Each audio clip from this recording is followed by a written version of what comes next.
The testimonies themselves will be the key that will explain the messages given, as Scripture is explained by Scripture. Halo everyone, dalam pelajaran ini kita akan bahas kata person. Khususnya waktu Miss White menggunakan kata person dan dia mengartikan person itu dengan the Holy Spirit atau Roh Kudus.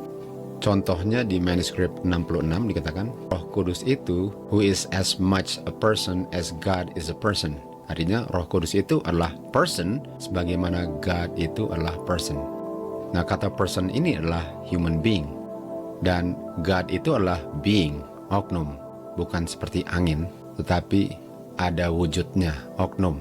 Sebagaimana Adam dan Hawa adalah person, Kristus dan God adalah person. Roh Nubuat bilang Holy Spirit adalah person. Dan dengan kutipan-kutipan seperti ini, banyak orang mengartikan kata person itu sesuai dengan apa yang ditulis di sini dan pengertian mereka tentang apa arti person itu, yaitu oknum atau being.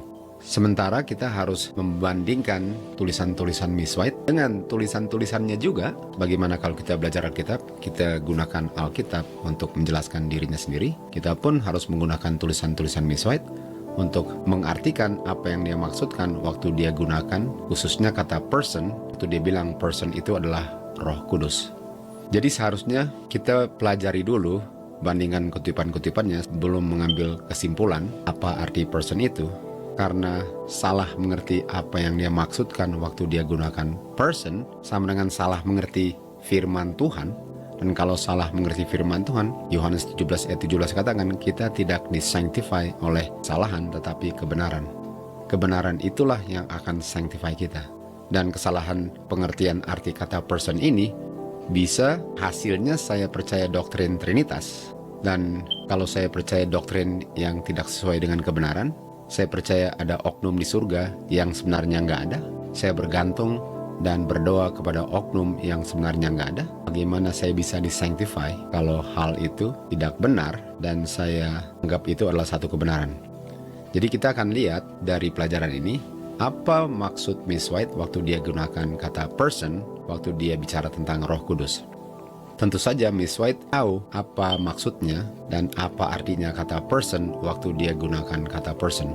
Dan kita harus lihat di zaman Miss White, kita lihat apa arti kata person yang sekarang pun masih artinya kata person yang Miss White gunakan untuk menjelaskan apa itu Roh Kudus.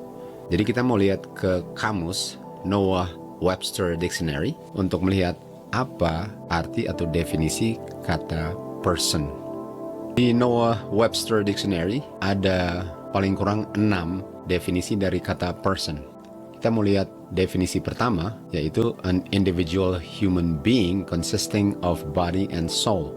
Jadi inilah individu, human being, dalam hal God, bukan human ya, tetapi ilahi, being ilahi, divine being.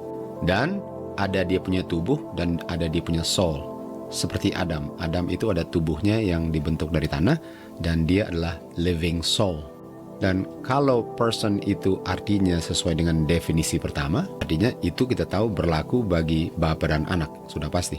Dan kita akan lihat kutipan-kutipan yang akan mengkonfirmasi bahwa Bapa dan Anak itu adalah individual divine being yang memiliki tubuh dan kehidupan, soul ya. Jadi mari kita lihat kutipan-kutipan yang akan menunjukkan bahwa Thomas White menggunakan kata person dan dia bicara tentang Bapa dan Anak itu cocok dengan definisi pertama yang adalah individual divine being yang ada di punya bentuk body dan adalah kehidupan. Jadi kita ambil kata person, definisi pertama dari Noah Webster Dictionary, dan yang dibilang di situ adalah an individual human being consisting of body and soul. Kita lihat kata soul ini di Kejadian 2 ayat 7, waktu Tuhan membentuk manusia dari debu tanah dan menghembuskan dalam nostrils-nya nafas kehidupan, manusia menjadi living soul. Ini kata soul-nya. Dan kata soul ini Ibraninya adalah nefesh, dan kita tahu bahasa Indonesianya adalah nafas, makhluk yang bernafas. Artinya person adalah divine being, kalau bicara tentang Bapa dan Anak, atau manusia human being yang ada tubuhnya, ada bentuknya, dan makhluk ini bernafas. Karena nafas itu adalah nafas kehidupan yang dihembuskan kepada tanah yang menjadi Adam waktu dia diciptakan di Kejadian 2 ayat 7 kan. Dan kata lain, soul adalah breath, nafas, creature, makhluk, ada dia punya mind. Jadi tubuh itu adalah dia punya bagian daripada tanah. Sementara dia punya mind, kita tahu kata lain mind adalah spirit kan. Mind adalah dia punya bagian spiritnya yang dihembuskan ke tanah yang menjadi living soul. Dan Adam dan Hawa bisa dibilang person karena mereka memenuhi kriteria definisi pertama daripada person di Noah Webster Dictionary. Nah, kita mau lihat kata personality. Nah, personality ini ada kata personnya. Person lalu personality. Jadi kalau dibilang person adalah manusia, personality itu kayak menjelaskan kemanusiaannya.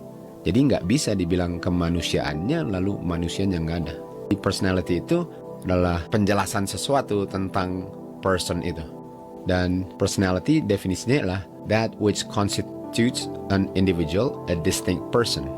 Jadi sesuatu yang ada hubungannya dengan terdiri dari oknum individual dan dia adalah oknum yang distinct, berbeda. Karena kita tahu nggak ada dua oknum, nggak ada dua orang yang sama. Semuanya beda, walaupun kembar pun beda. Artinya an individual, individu yang distinct person. Di personality itu hanya dimiliki oleh person itu. Sementara person yang lain memiliki personality-nya masing-masing. Nggak ada dua personality yang sama karena masing-masing beda. Seperti kalau kita lihat pohon dan lihat dia punya daun, dari jauh daunnya kelihatannya sama semua. Dan waktu kita dekat, daunnya beda. Karena nggak ada dua daun yang sama 100%. Walaupun sama semuanya kan. Jadi sama tapi beda. Itu personality masing-masing. Dan itu ada hubungan dengan person kan. Sama dengan person. Jadi kita mau lanjut untuk belajar tentang Bapa dan Anak sebagai person. Mau lihat kutipan Roh Nubuat untuk membuktikan bahwa Bapa dan Anak adalah person sesuai dengan definisi pertama Noah Webster Dictionary. Kita ke manuskrip 124. Berdasarkan kata personality itu ialah satu keunikan ciri khas karakteristik daripada person itu. Kita sudah baca tadi personality kan.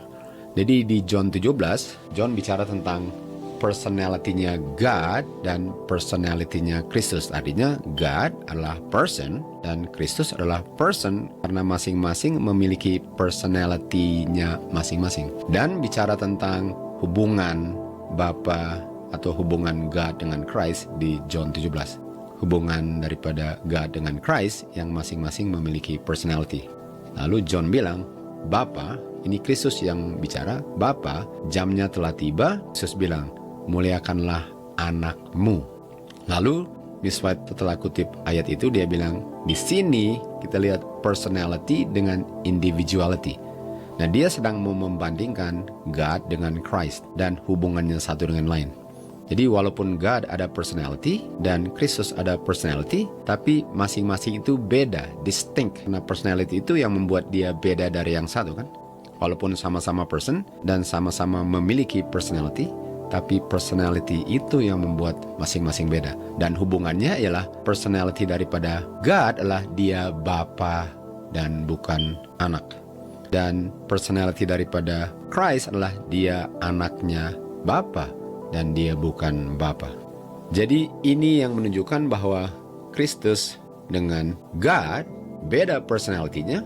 Kita kenal mereka beda. Jadi saya nggak bisa bilang Kristus adalah God karena itu personality-nya Bapa. Dan saya nggak bisa bilang Bapa itu Kristus karena itu personality-nya Kristus sebagai anak. Walaupun kita tahu bahwa Kristus adalah God karena dia punya nature, karena dia punya substance. Tapi kita kenal Kristus sebagai anak, itu dia punya personality. Kita kenal God sebagai Bapa karena itu personality-nya. Dan masing-masing berbeda. Jadi kita tahu bahwa God dengan Christ adalah person. Cocok dengan definisi Noah Webster yang pertama kan. Kita baca di Council for the Churches. God adalah Bapanya Kristus. Ini personality daripada Bapa. Christ is the Son of God. Ini personality dan individuality daripada Kristus. Masing-masing memiliki personality dengan individuality masing-masing, di mana God adalah Bapanya dan Kristus adalah anaknya Bapa. Masing-masing person. Kita baca di kutipan berikut, di early writings ini. Saya melihat tahta, Miss White melihat tahta di surga, dan duduk di tahta itu Bapa dan Anak. Kita lihat dua personality. Lalu Miss White melihat wajahnya Kristus dan mengagumkan person yang lovely. Personnya Kristus yang lovely. Kristus adalah person. Saya nggak bisa lihat Bapa punya person. Jadi Miss White nggak bisa lihat person, oknum, divine being. Definisi pertama daripada Noah Webster tadi, Miss White nggak bisa lihat personnya. Artinya, bagaimana Kristus adalah person, Bapa adalah person, tapi nggak bisa lihat. Karena awan kemuliaan menutupi dia. Saya tanya kepada Tuhan Yesus, kalau Bapanya memiliki bentuk, form, atau body, person, seperti dirinya sendiri. Artinya Kristus adalah person yang memiliki personality karena dia anaknya, dan Bapa adalah person yang memiliki personality karena dia bapaknya anak. Lalu Tuhan Yesus jawab, dia memiliki form seperti saya. Tetapi saya tidak bisa melihatnya. Saya tidak bisa melihat form daripada Bapa. Saya nggak bisa lihat personnya, tapi saya tahu personality-nya karena saya bilang dia Bapa itu personality.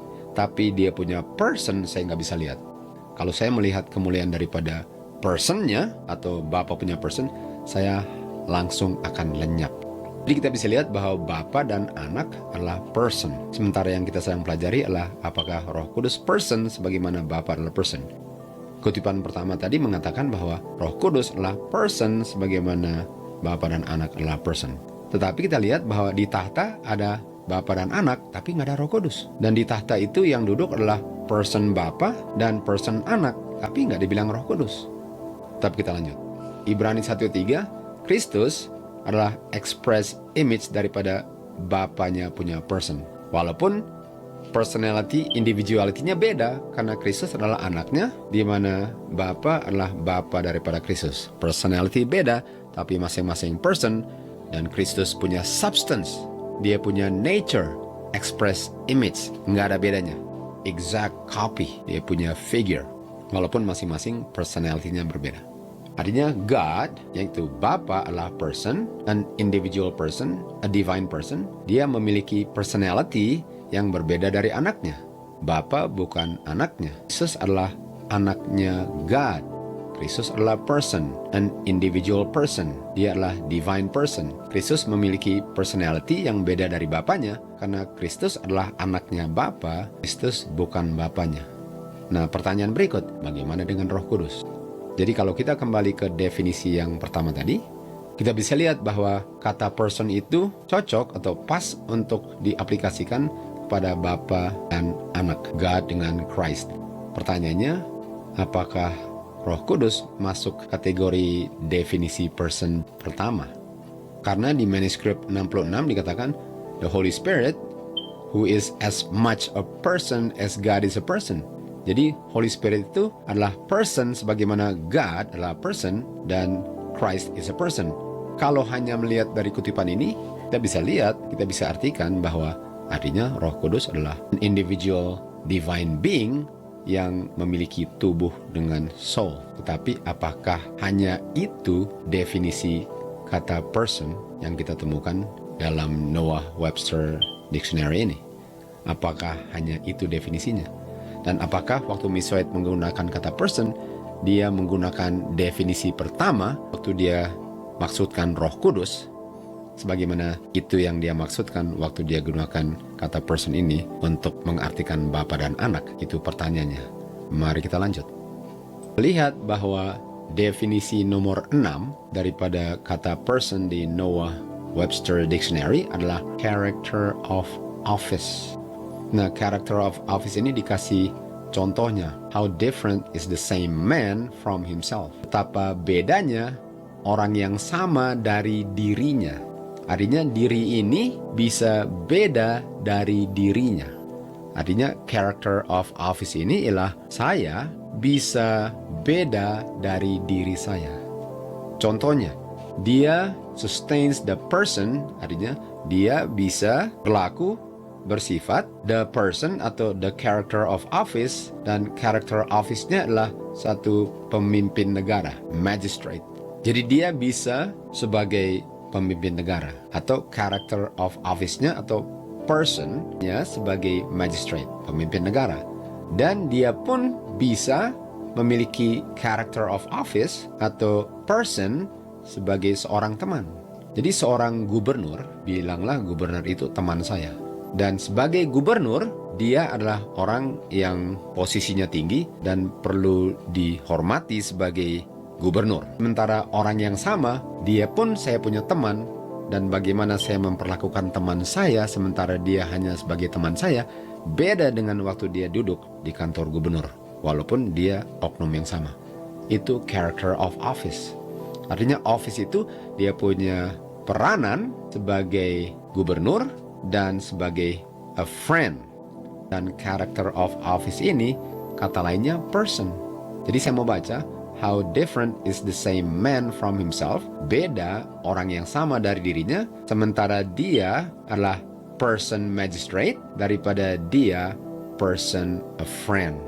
Dan setiap kali digunakan kata person, itu artinya dia punya karakter daripada dia punya office sebagai magistrate atau sebagai teman. Artinya satu being, satu orang, satu person bisa memiliki dua person. Jadi kalau saya mau bicara tentang person, apakah saya maksudkan dia sebagai magistrate atau saya maksudkan dia yang sama sebagai friend? Jadi kalau kita baca tentang Roh Kudus, waktu Miss White menggunakan kata person, kita tahu person definisi pertama itu artinya Bapa adalah person, karena kita buktikan anak adalah person. Itu masing-masing individual yang masing-masing memiliki personality yang berbeda dari masing-masing. Dan itulah oknum form Bapa. Bapa adalah Bapa, anaklah anak, masing-masing oknum personality masing-masing. Nah, waktu Miss White menggunakan kata person untuk menjelaskan Roh Kudus, apakah dia maksudkan itu sebagai oknum Roh Kudus atau dia sedang bicara tentang salah satu oknum Bapa atau anak yang office-nya sebagai Roh Kudus? Apakah Miss White menggunakan person definisi pertama untuk bicara tentang Roh Kudus, atau dia sedang menggunakan definisi nomor 6 waktu dia gunakan Roh Kudus sebagai office yang lainnya daripada Kristus? Mari kita lanjut. Kita lihat definisi person yang adalah character of office yang kita sudah jelaskan tadi, di mana seseorang itu, contohnya Kristus, dia adalah person. Dia oknum person yang beda dari Bapa, personality-nya, tapi dia pun bisa oknum yang sama, Kristus yang sama, bisa office-nya sebagai Roh Kudus. Dan itu kita harus buktikan apakah kita bisa dapatkan kutipan-kutipan di Roh Nubuat yang akan sustain atau menopang pengertian itu. Jadi satu orang, satu person bisa memiliki dua atau lebih characters of office. Jadi seorang suami bisa juga seorang polisi, bisa juga seorang tukang cat.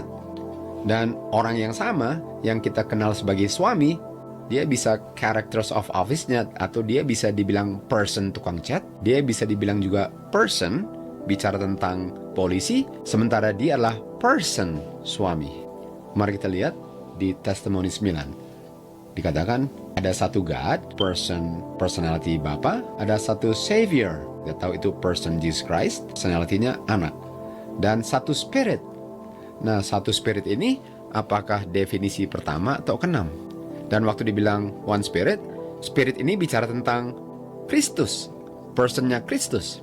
Artinya personnya Kristus itu memiliki dua office, satu sebagai anak Bapa, person, dan dia pun memiliki character of office dalam bentuk spirit. Jadi ini bukan oknum ketiga, ini bukan the third person, yaitu oknum ketiga sama dengan Bapa oknum, anak oknum, Roh Kudus oknum. Ini adalah Kristus punya character of office sebagai roh. Jadi pekerjaan Roh Kristus adalah office daripada Kristus punya roh, sementara Kristus, anak Bapa, ada di surga. Jadi Miss White waktu menggunakan kata person, yang dia artikan daripada kata person ialah character of office, bukan an individual being. Jadi Miss White mengerti waktu dia gunakan kata person. Kita yang harus cari mengerti apa yang dia maksudkan waktu dia gunakan kata person. Jangan sebelum belajar, sebelum menggali, sebelum cari tahu apa yang dia maksudkan, langsung saya artikan bahwa ini artinya Trinitas. Sementara sama sekali bukan itu yang dia maksudkan.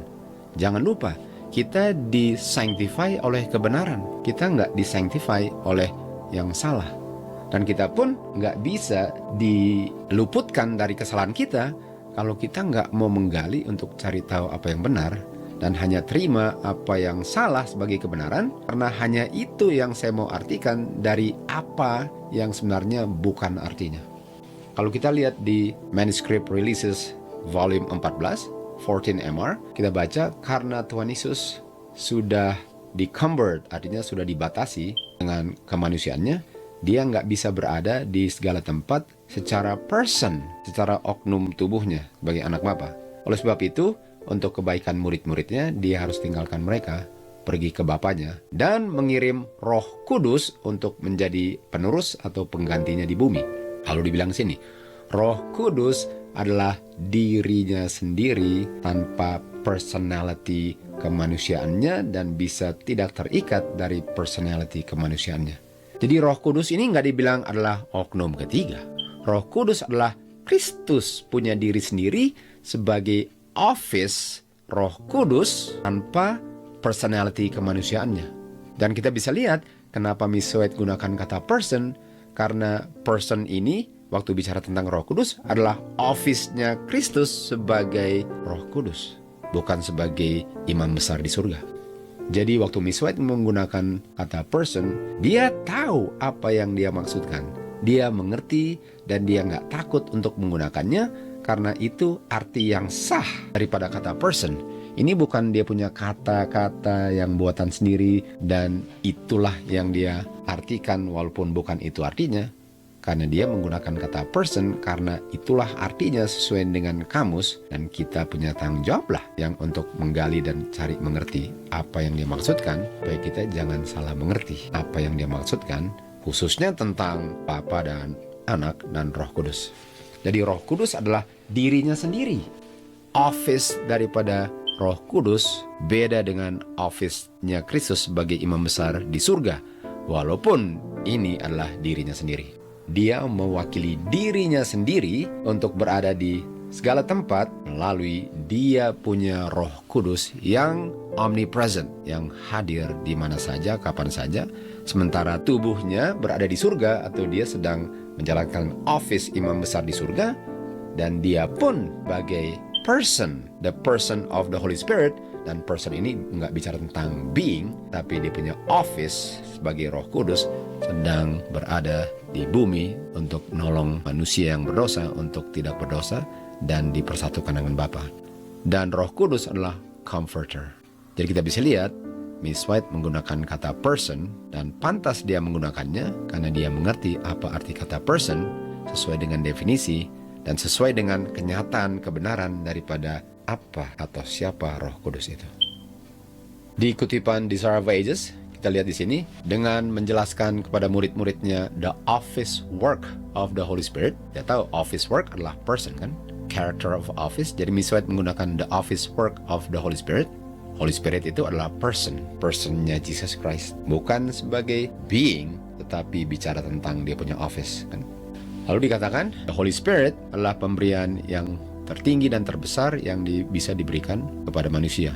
Lalu kuasa kejahatan yang sudah tambah lama tambah memperkuat dirinya dari abad ke abad, membuat orang-orang yang di bawah kuasanya sangat dikan sebagai budak dosa. Itu kuasa itu hanya bisa ditolak dan ditaklukkan melalui the mighty agency daripada the third person of the Godhead. Nah, ini muncul lagi person, dan person ini bicara tentang Roh Kudus atau Kristus punya office sebagai Roh Kudus.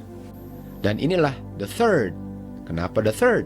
Karena yang pertama adalah Bapa, yang kedua adalah Kristus, dan yang ketiga adalah Kristus punya person. Ini bukan person ketiga yang adalah Roh Kudus sebagaimana Bapa dan Anak adalah person, tapi ini the third person inilah Kristus punya person yang dibagi dua, satu oknumnya, satu bicara office-nya. Nggak bisa manusia sementara dia sedang menjalankan office work yang satu, di waktu yang bersamaan dia melakukan office work yang lain. Nggak bisa. Tapi karena Kristus punya spirit omnipresent, itu sebabnya dia bisa menjalankan dua office-nya sebagai imam besar di surga dan sebagai Roh Kudus di bumi pada waktu yang bersamaan, karena Kristus punya spirit maha hadir atau omnipresent. Lalu kita baca, Kristus telah memberikan dia punya roh. Dia nggak memberikan oknum ketiga selain Bapa dan Anak. Kristus memberikan dia punya roh sebagai kuasa ilahi. Dan the third person ini adalah kuasa ilahi untuk bisa menang terhadap semua hereditary dan cultivated tendencies to evil. Jadi kita bisa lihat bahwa waktu Miss White menggunakan kata person, dia bicara tentang the office work atau the character of office daripada Kristus, bukan bicara tentang oknum ketiga yang namanya Roh Kudus. Di Desire of Ages halaman 166 dikatakan, sementara Jesus ministers in the sanctuary above, sementara pekerjaan office work Tuhan Yesus di Ka'bah di surga sebagai personal form atau being di surga, dia masih melalui rohnya minister gereja di bumi. Jadi Kristus yang sama di surga dan Kristus yang sama di bumi, bedanya yang di bumi bukan dalam bentuk being, bukan dalam personal form, tapi itu adalah dia punya roh. Ini dia punya office work. Di bumi office worknya secara spiritually, di surga secara personally, secara form dan being. Dan dia bisa di bumi juga karena rohnya omnipresence. Makanya dia bilang, saya akan bersamamu selalu. Walaupun saya di surga, saya pun bersama kamu di bumi. Kenapa? Karena dia punya office work sebagai Roh Kudus selalu di sini. Dan kata office work itu apa? Person. Bukan sebagai oknum, tetapi diartikan sebagai character of office. Dia punya energizing presence. Dia punya kehadiran yang memberikan kekuatan masih dengan gerejanya di bumi. The reason why the churches are weak and sickly and ready to die is that the enemy has brought influences of a discouraging nature to bear upon trembling souls. He has sought to shut Jesus from their view as the Comforter.